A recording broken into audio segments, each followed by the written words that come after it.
Warning. The views and opinions expressed do not necessarily reflect that of the HHN TV or its constituent entities.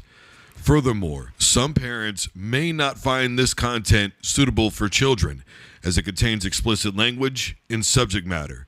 Viewer discretion is advised.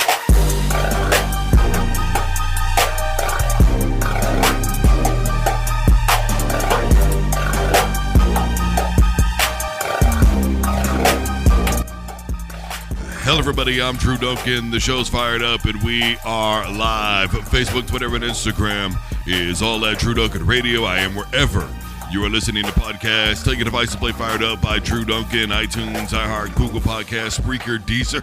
Look, man, wherever you're listening, I am there, and you can make it really easy on yourself and just Google Fired Up by Drew Duncan. Plenty to get to today. Obviously, we're going to be talking preseason football. A lot of people are impressed by Bo Nix, Caleb Williams. A little bit later on, we're going to have Joe Wilk on the program. In the meantime, it's not Friday, but it doesn't have to be. He is our MMA insider. His name is Austin Ford, and he is hanging out with us live on Fired Up. Again, Austin, thank you so much for taking a Monday to come and talk to us, my man. Let's go. Every day is Friday for me. So that's right. You sold the gym. So what are you doing now, man? Since you sold the gym down in Texas. Well, I played golf Thursday, Friday, Saturday, and Sunday this weekend. So my man, living the dream out there, bro. I mean, Coach LaFleur over there at the Green Bay Packers will say, "Dude, you know how much golf I played this summer? Zero." What's he doing with his life? I mean, I have to. If I'm not punishing myself in trying to train other young men to chase their dreams, caring about their careers more than them, well, I've got to punish myself playing a sport that really bears no fruit. But I don't know why I love it so much, but I do. Some things you just can't get away from. Speaking of which, obviously UFC this past Saturday, before we get into the actual fight itself, one of the things that really bothered me was if you saw what was going on in the background while the winner, Duplessis, was doing his thing, man, you got Izzy back there celebrating, talking to the crowd, jumping on the cage like he won the damn fight. That was kind of frustrating for me. Frustrating. Wow. Yeah. Izzy is a unique individual, and I feel like he's kind of mastered this part of the sport, because I've had so many times where someone loses and it crushes their entire world. And yes, while you're growing, while you're learning, there are some huge fights as you climb the ranks. And I get being upset, and I ride with them. I'm not talking anybody out of being upset. But there's got to be at some point in your career and in your life as a man where really at any point in your life where something terrible happens and you can count your blessings. Not on Monday, not next week, but immediately count your blessings, and it makes everything not so bad. And if you watch the press conference, he was proud of his performance. Obviously, not the outcome, but I just think he got over it real fast. I know he tried his hardest. I would just chalk it up to. It's just losing is not breaking him, and is he losing his edge? I don't know. I don't think so. But I didn't mind it, and I don't mind it with him at his stage in his career. I'm kind of impressed with his character for sure.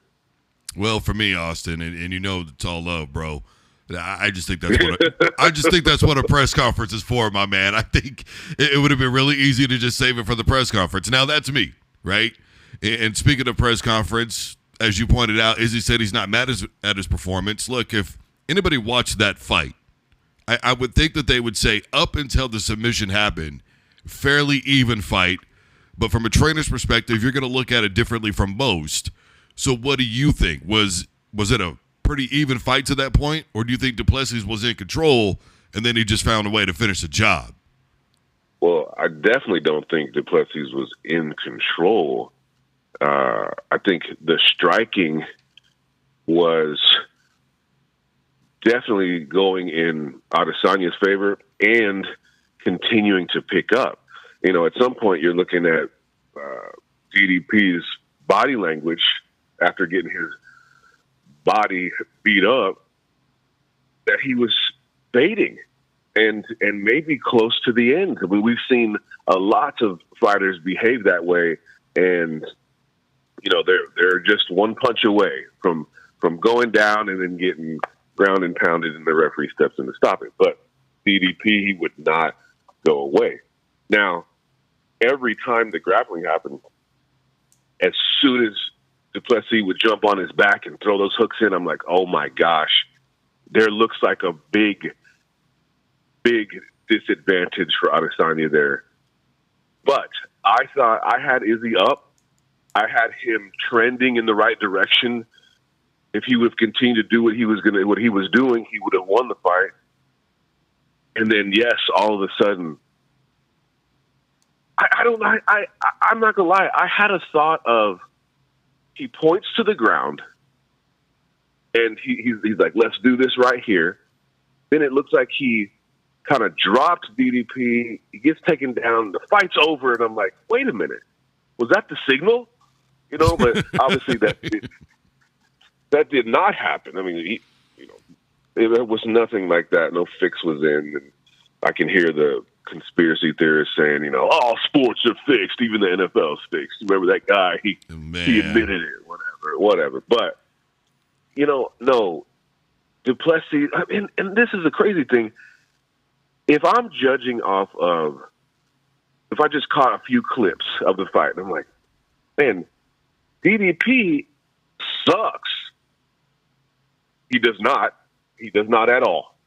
He's awkward. There's kind of a rope-a-dope, unbalanced, I'll sprint, run these punches at you. But, man, Adesanya looked great, man. But it's not a style-bending contest. It's a fight. And he lost. And I turned it off immediately. It actually affected me. And I don't know why. I watch the fights most of the time as a fan. You know, because I don't want to break down the fight. You know, I just want to watch. I want to be pulled into the drama like everyone else, and I do that often. But I really like Adesanya. I really like what he does technically. So I think that's why I love to watch him fight, and I feel like that's my guy. And it actually affected me. I had to turn that off immediately, and then turn Breaking Bad on immediately. I promise, that's what I did. I didn't want to watch anything else. And I did go back and watch everything, but that's why I missed the Dvalishvili madness in the crowd, you know. But, you know, obviously I went back and watched the press conferences and all the follow-up. So, yeah, that bothered me, man. But he's all right, so I'm all right, and they're cool now, obviously. We saw that. Well, you know, the old boy said we're not cool. He said that. He said, look, we're not cool, but there's respect. So, you know, giving the hoodie or whatever the hell it was away, that had nothing to do with being cool. And you know how that goes with somebody, you know what I mean? We as men, we get it. Like, all right, bro, like, we're not good, but we're good. You know what I mean? Like, that's a thing. Well, they were talking about getting together when he goes through South Africa and right. It's like, yeah, that's never going to happen. But I think it could. Nah. Why not? Why not? That's real beef right there, man. that fight was real beef coming out, bro. I think that's what made it so great. Doubt.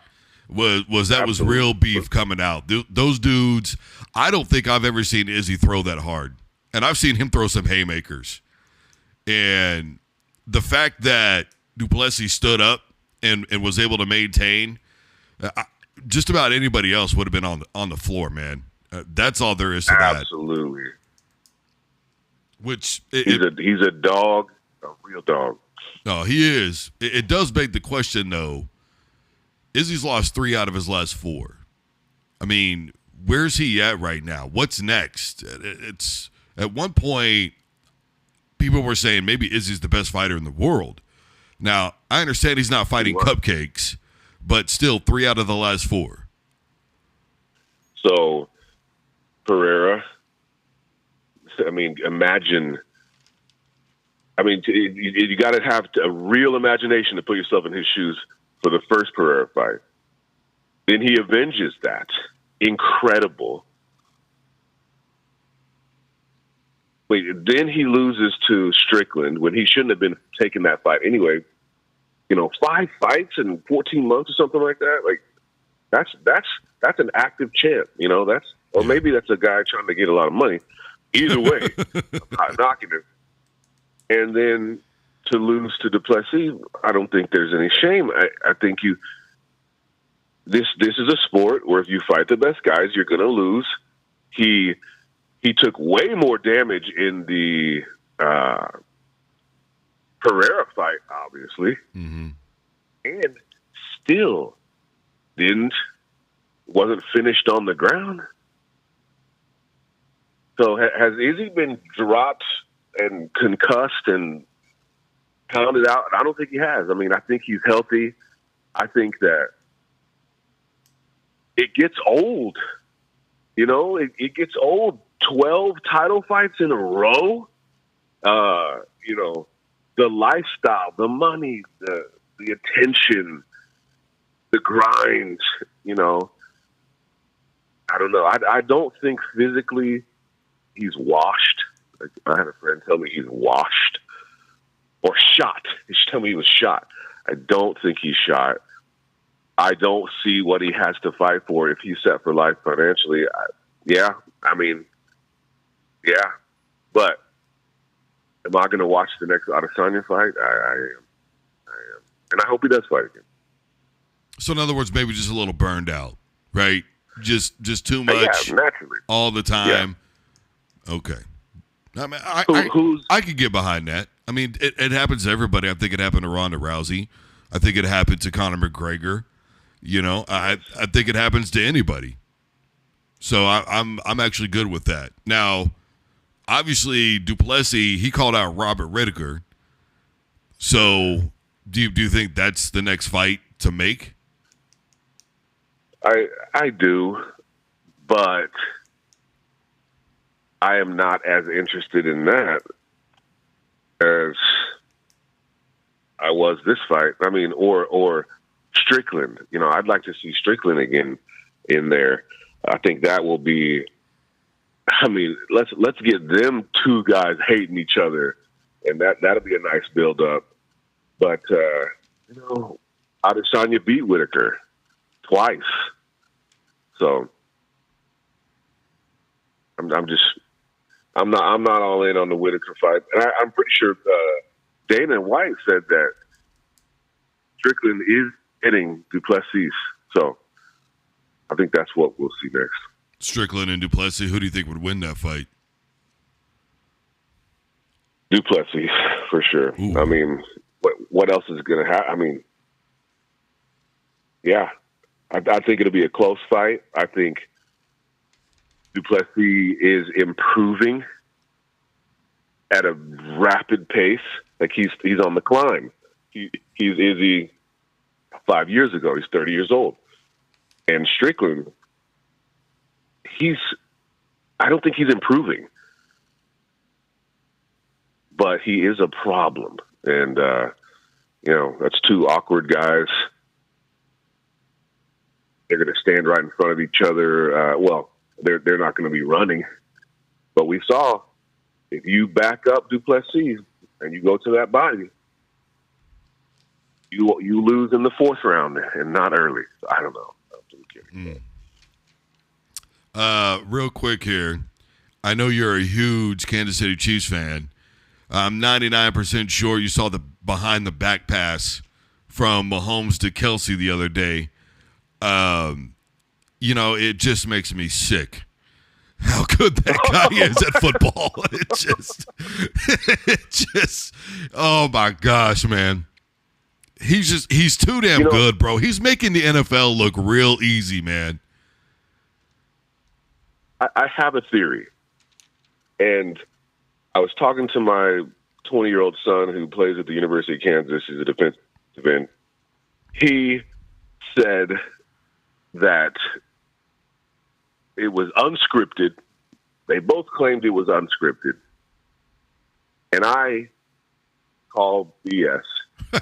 I think that was absolutely scripted. It was perfect because as they flowed out to the right, he was kind of ahead of Kelsey. It was the perfect storm for a behind the back pass.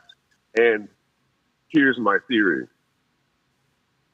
Oh, you're going to put me number 4 on the top 100 list? let me just remind everybody. Let me just remind everybody. I am the most exciting player in this league. It's me. I am him. And so you think they were goofing around and did it on purpose? You think they really drew that play up then? I know. I mean, I don't know 100%, but I would bet a lot of money that he's done that in practice for sure. Even warming up, he probably does it every single time he warms up. And, I'm going to judge Patrick Mahomes here because we judge these athletes against their greatness, right? Once you become great, now we're judging you on the latest great thing you did. And I would have liked to see a tight spiral right to the numbers behind the back there.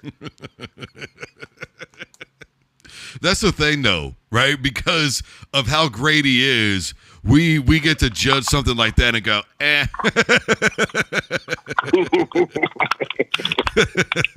I don't give a damn if it was a preseason game, man. That was just wild to me. I'm just watching this. I'm going, geez, man. Denver, there was nothing they could have done to pick this guy up. Nothing. My goodness. Everybody, he is Austin Ford. I am Drew Duncan. Austin, thank you so much for taking time out of your busy schedule to come and talk a little MMA with us today, my man. My pleasure. And please tell the nose I said what's up. No doubt. In the meantime, Gardner Minshew has officially been listed as the starter for the Raiders going into their opening game. I got to tell you, man, I don't have a problem with this. I really don't. I don't think Aiden O'Connell gets you to where you want to go. And I know a lot of people are going to say, well, Gardner Minshew doesn't exactly get the job done either. Well, here's the thing. That Colts team last season had a lot of adversity. Let's not forget that you had the thing with Jonathan Taylor, right? They didn't want to sign him, then they did want to sign him, then they tried to trade him. He was holding out for how many weeks? Then when he did play, he really wasn't all that spectacular except for really his opening game, or his second game, pardon me. His second game, he was amazing. But outside of that, it was a pretty average season for Taylor. Then, of course, you had your number 1 draft pick at quarterback, Anthony Richardson. He went down, right? So that threw a kink in the whole game plan. They won some games that they really shouldn't have won, if we're being honest. And I know that Colts fan is not going to like the way that the season ended, but the fact that they were there in the first place, to me, Gardner Minshew didn't get enough credit for the success of that Colts team. They shouldn't have been in that predicament in the first place. I don't think they should have been anywhere near talking about making the playoffs. Just too much going on, too much outside BS, too many things happening to where you're sitting there thinking to yourself, like, how is this team even winning football games? And if you ask me, not only does Gardner Minshew fit in better as the best option at quarterback for the Raiders, But come on, it's 2024. What are we always talking about now? Personalities in the locker room. And Gardner Minshew and the Raiders and what they're doing right now, their whole thing, is toughness and personalities. That's legitimately what it is boiling down to. And Gardner Minshew fits right in, right? He's the happy-go-lucky hippie kid who's just really happy to be there. He's really excited to be there. He wants to be there. And I would say that after last season, he deserves a shot as a starter somewhere. Now, obviously, I think he was overblown as to the type of quarterback that he was when he was in Jacksonville. And he really hasn't done a whole hell of a lot since. And it seems like every time he goes somewhere and starts to enjoy a little bit of success, then they figure out a way to, well, we're just not going to right now. And it almost looked like that was what was going to happen with the Raiders. I mean, let's not forget the Kansas City Chiefs were the last team to beat the Raiders. They were the last team to beat the Raiders. And they did it with Aiden O'Connell at quarterback, who looks solid, but let's keep it a buck. I think right now what the Raiders are looking for is somebody with a little bit more experience, somebody who's won some football games. Again, you take that situation with the Colts from last season, and for my money right now, if you're the Raiders, it doesn't get much better than Gardner Minshew. I'm not saying there's not a plethora of quarterbacks out there that are a lot better than Minshew, because they are. But I think Loud as your running back, right? I think he fits right into what the Raiders are doing. He's still pretty good at wide receiver, tight end. Defensively, obviously, we all know, right? Defensively, you're set up. It's just, I think the missing piece of the puzzle is quarterback. And I don't know that your quarterback has to be great. I just think your quarterback has to be really solid. Given the team that's around, given the style of play, it's very within the system, right? Just play within the system. Don't try to do too much. You don't have to go outside of yourself a whole hell of a lot. I think it's the perfect setup for the Raiders right now. Obviously, there are better quarterbacks out there. Lamar Jackson, Patrick Mahomes, the list goes on and on and on, right? The AFC has stacked the deck. Justin Herbert, a lot of people would probably tell you when healthy, better quarterback. I mean, obviously just the AFC West alone, right? But I think for my money, he's in the right spot and maybe has finally found the right situation, a place where he can actually truly go and be successful. All right, really quick here. Pittsburgh Steelers, Russell Wilson gets his first start. Look, he was efficient. Of course, they really didn't try to do too much down the field, and then whenever they did, the offensive line was just not there. Justin Fields was asked about it. He flat out, look, they know they've got to get better. We've all got to get better, but they know. I don't know how Russ finds himself in these situations. I really don't. It seems like somehow, some way, this man ends up with the worst offensive line every year in the NFL. I know that people are going to say, why is everybody making excuses for Russell Wilson? Look, I don't think there's a whole hell of a lot of people out there that are making excuses for Russell Wilson, at least not anymore. I would say that the amount of people making excuses for Russ is pretty much down to slim to none. I'm one of the few remaining, and even then, I'm not making excuses for him. I'm just telling it like a T.I. is, pimpin'.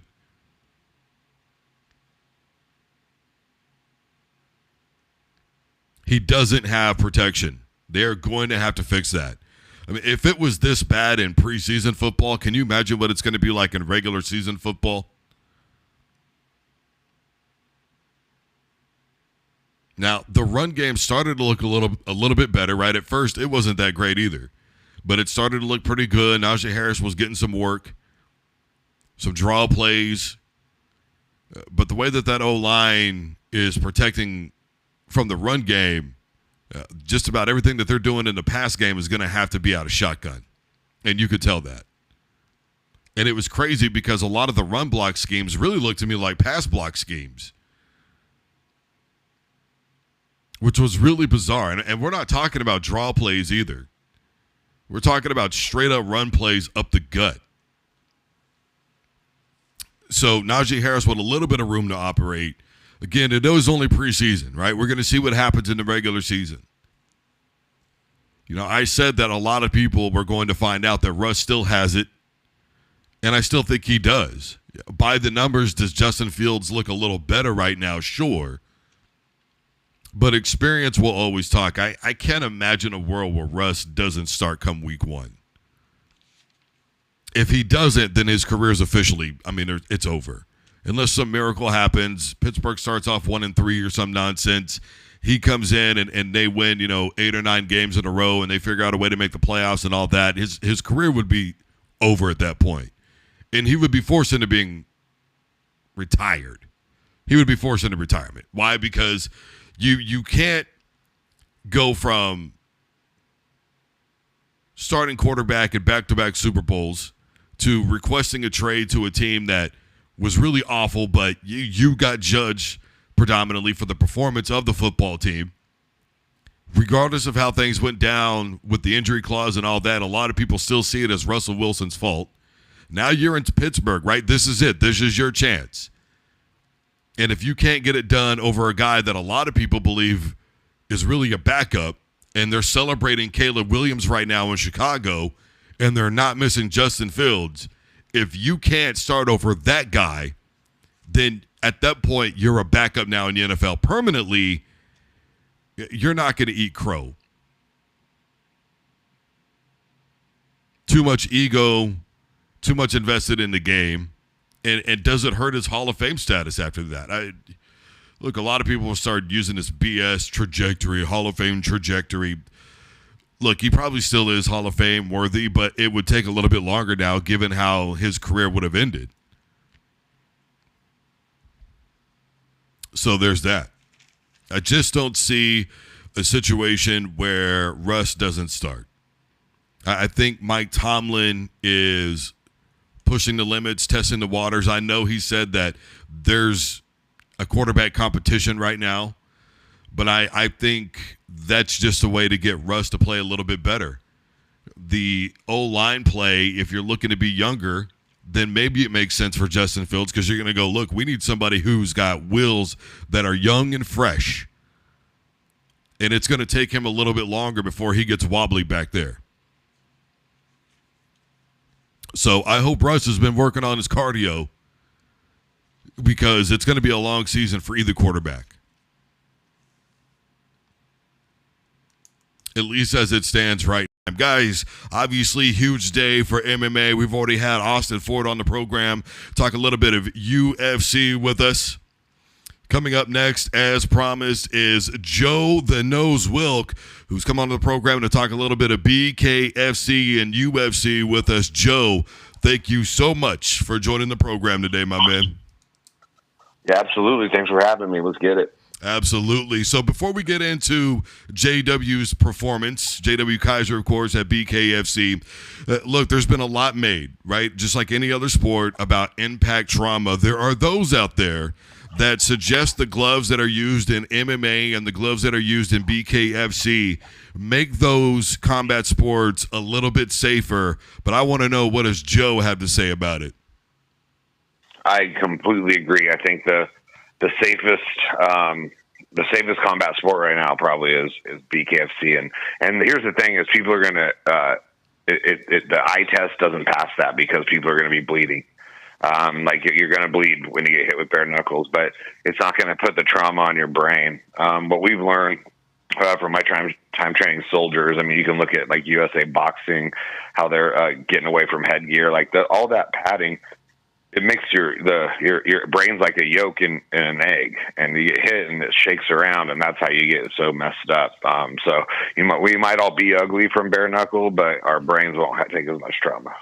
Well, and there's a lot too, though. The antithesis of look, obviously a 12-inch glove or a 10-inch glove, or ounce glove, pardon me, like what we see in boxing, is going to protect the wrist, but it's not doing your brain any favors. And of course, with boxing, as you know, look, it's just straight head-to-head shots, head body. That's basically it. Versus MMA, you've got different types of clinching, you've got grappling, you've got jiu-jitsu involved. So are we going to be more worried about protecting our hands or our brains? Because it's literally coming to that, and it seems really ridiculous to decide which one, but it has come to that, Joe. Yeah, absolutely. I mean, if you go all the way back from when bare knuckle boxing, like original boxing, took on gloves, it was for the hand. It wasn't for the head. So many people break their hands and miss in fights. It's never been about protecting somebody's head. The other thing too is you put a glove on someone, you cast their hands all up and then put a big glove on them. They don't have to throw technically as much anymore. They can just wing them, and their hand will be protected, and so they're hitting you harder than they probably normally would if they were picking their shots. But overall, yeah, man, like right before COVID, I was supposed to be on one of the first BKFC shows, and it got canceled the night before the show because of COVID. But I was super excited about it, and everyone's freaking out. Like my mom, my friends, and so I'm like, don't do that, don't do that. I'm like, you guys have no idea how much safer this actually is. Like, I don't care about some stitches, and I ain't getting any prettier anyway. Like, I just like, but I don't. Long term, I got 50 fights. Like, brain trauma is something that I am concerned about.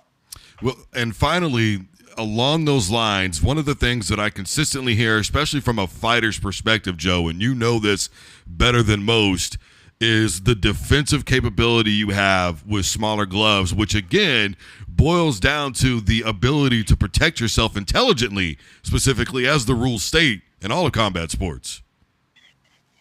Yeah, definitely. I think like that's a huge thing that a lot of people don't really take into account. Also, is like the use of the fingers. Like, if you watch good BKFC fighters, a lot of times there's a lot of hand fighting going on. There's a lot of pulling down of the hands, of controlling the wrists, and then coming over the top. And then also with the bare knuckle and with MMA gloves, it's kind of hard just to kind of shell up. I always call it the football helmet, just like cover your head up. But man, you got 16-ounce boxing gloves, and you just cover up. It's hard for someone to land a good shot. So it changes everything. It changes defense. Obviously, like I said, you're going to have more blood. They actually, surprisingly, like I was talking to them about the safety statistics, they don't have as many broken hands in bare knuckles you would expect. So like that, it hasn't. I think that your brain makes you throw a little bit more cautiously when you don't have a bunch of protection on your hand. So and then the concussion rate, they have numbers on it. Like one of the referees there is one of my good friends, Nick Barron, refs for the UFC and everything too. They have data on it. There's less concussions in BKFC right now than boxing or MMA. We are talking to Joe the Nose Wilk, a man who needs little introduction in the world of combat sports. As I made mention of, J.W. Kaiser, somewhat of a hometown guy. I'm from the state of Kansas. He's obviously from the state of Kansas, had a struggle in Bellator with that fight. He's been kind of up and down in his career, but obviously really impressive performance this past weekend at BKFC. Does this fight to you maybe put J.W. Kaiser on the map? I know he said it's his retirement fight, but you and I both know he says that every time. So does this put him on the map, maybe give him a couple of other fights? Yeah, my dad told me this when I was young with fighting, because he was always a big boxing fan. He said, if you do a retirement fight and win, you're like, I'm back, baby. If you lose, you're like, I can't go out like that. I got to do another one. So you end up fighting 10 more times than you're supposed to. I don't know if he'll fight again. I think that here's my opinion. If I was going to talk to him, I like JW. And if I was going to talk to him, I would tell him right out in the sunset, man. Like, we're not getting any younger. That was a great fight. He really put it out there. He really, put his heart out there. He had I don't know if you saw his Facebook post, but he was like thought he was dying because he was so tired after the fight. But that just means you put it all out there. And when you get to that level of exhaustion and you do what you got to do to win, it doesn't really get better than that. So it's like, what we come back in and then maybe he loses one, and then he'll go, damn, I wish I would have retired after that, So, and this shit's a young man's game, man. You know what I mean? Like, I want to fight so bad. I'm 42, and these 22-year-olds will beat my ass nowadays, man. I think that for a lot of us, it's just so enticing, and especially with the new rule sets are making everything very enticing for everybody because it's exciting. It's like, like when I first got called about bare knuckle, I remember I told them, they're like, what do you think? And I was like, I think I felt the front of my pants move a little bit. Let's do this.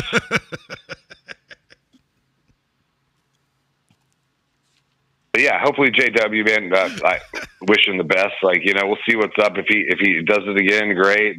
I mean, I'm never one who's going to tell somebody that they shouldn't do it anymore. They should hang it up. It's your own decision, That's like, if I ever decided to fight again, I wouldn't give a shit what anyone said except for my wife. It's the only person. My wife was like, and by the way, she's like, do it, motherfucker. Like, oh, sorry. She was like, do it. And so, like, other people are going to be like, no, man, you shouldn't do it. And if I want to do it, I'm going to do it. We are talking to Joe the Nose Wilk. I'm not sure if he's got a tickle in his pants right now or not, but I know he's having a really damn good time. Really quick here, this past weekend, obviously, Izzy, Duplessis, Izzy's lost 3 out of his last 4. Now, he's not fighting chumps, okay? Let's be fair. He's not fighting chumps, but still, he's lost 3 out of the last 4. Austin Ford suggested when I talked to him about it earlier, maybe it was just too much, he's burned out, whatever the case may be. What says Joe Wilk about this? Is he on the downslope or not? Well, I think absolutely. He still could beat anyone in the world on any given night, but I think there's multiple things going on there. Duplessis, I think that it's just constantly underestimated, and to be fair, me too. I was like, there's no way he's going to win the title. There's no way he's going to beat Izzy. There's no way, and he just constantly does it. And so I think he's one of those guys that until he touches you and you don't really realize how strong he is and how effective his fighting game is, And then I think with Adesanya, it was it was a pretty long layoff, man, to come right back and fight the best guy. That's a lot of pressure, and I just, I know those guys are so excited, but it's like, man, just if you would have fought one fight right before that, and went out and smoked a guy, got a knockout, he would have rode in there with a lot more confidence, I feel like. So, but at the end of the day, man, he's rich, and I think I really do believe this with fighting. At a certain point, if you're rich, you're I bet that's the thing. I'm sure we'll talk about Conor, but it's if you're that rich, it's why would I go do that? Go get in a fist fight? I already did that and made all my money, So I think sometimes money has a lot to do with it too. Well, speaking of Conor, my theory is Conor woke up one day and decided, hey, I feel like getting into a fight. About a month and a half into that, he woke up one day and decided, I don't know if I want to do this because I haven't been doing anything to train. He had all these videos of himself on social media while he was supposed to be training at the nightclubs, female going down, licking his chest, taking shots, all that BS. And now he woke up again and said, the fight's for December, Dana. And Dana said, look, pause. Okay, next year. You're not fighting this year. There was a time when Dana would have just been like, all right, Conor, whatever you want to do. That time, I think, has passed. If you're Dana White, where are you at with Conor McGregor right now? Shit or get off the pot. The whole thing, I would let him fight in December. What do they have to lose? If Conor shows up and he's not conditioned and gets beat, they're still going to sell 1 billion tickets. They're still going to sell 1 billion pay-per-views, So that's the cool thing about Conor, man. Conor gets all respect. That he's the ticket seller. He's the needle mover of all needle movers. If he's on the car, if he's fighting, it is going to be a big deal. So I think for me, I think that he should be able to make some decisions like that. And I just don't know why you would want to give him more time to possibly get hurt and not get out. I'd be like, let's just fight next Wednesday. We'll just make a special show, you versus Chandler. We'll sell 10 million pay-per-views. You know what I mean? I think they ought to let him do it. But I'm just curious about my two main things. I'm curious if he's ever going to fight. I just have a suspicion that that's not going to happen. And then I also just think Chandler, like, man, holy moly, I know you make money for a McGregor fight, but you're just sitting around for years of your career. There's a short shelf life in this sport. Like, and you're sitting around for years of your career just waiting for this kind of dream fight. Like, he should get out there and get active. He doesn't need that fight. Chandler's a great fighter. He doesn't need that fight to be relevant. Real quick here, Mike Tyson, Paul, I know you probably saw the press conference. Tyson just looked like he wasn't even taking a damn thing seriously at all. Like, he looks at a lot of people are like, this is rigged. I feel like he's looking at Paul and going, bro, you have no idea what you've stepped in. Now, he's going to be damn near 60 by the time this fight happens. I think a lot of us are living in the fantasy world of, please, for the love of everything, knock this man the fuck out, right? At the end of the day, with this fight, A, do you think it'll happen? I'm skeptical. And B, how do you feel about it? I really wish he wasn't doing, like, for me, it's the risk reward kind of situation. And it's going to be a great payday for him, obviously, but man, Mike Tyson has nothing to prove to the rest of us. But if he goes out and if he did go out and get beat by Jake Paul, then that's like, man, you've seen it. I'm a boxing historian, man. A lot of these guys fought too long. And honestly, me too. I did it too. It's so hard to let it go. And then you're out there underperforming and fighting young men, and then, bad things can happen. Now, when I was watching Tyson and Roy Jones, although that was kind of just like glorified sparring, he looks good, and he's still Mike Tyson. But I would bet also there is, like, I think I heard something about when the first time they were supposed to fight, there was like stuff in the contract that they docked Mike's pay if he knocked him out or something. So like, that means, when we start dealing with stuff like that, that means it's not a full real fight. They're out there putting on a show. Do you believe those types of things? I mean, Paul maintains that. I don't think Mike Tyson gives a shit, bro. He can knock him out. I bet he knocks him out. I think the same thing too, bro. At the end of the day, when you awaken the beast, you awaken the beast. Everybody, he is Joe the Nose Wilk, a man who is a legend in the combat sports community. Joe, thank you so much, man. I really do appreciate you taking a few minutes to come and talk to me today, bro. Man, literally anytime. Thanks for having me on, and thanks for calling me a legend. I'm going to sleep better tonight. My bad. All right, everybody, I am Drew Duncan. The show's fired up, and we are live. Thank you again to our guest, Austin Ford, Joe the Nose Wilk. Plenty more to get to tomorrow. Obviously, we're going to be talking preseason football. We've already touched a little bit about the Raiders today, but we're going to be getting deeper into the Steelers as well. Manana, your local programming is next. Don't you dare touch that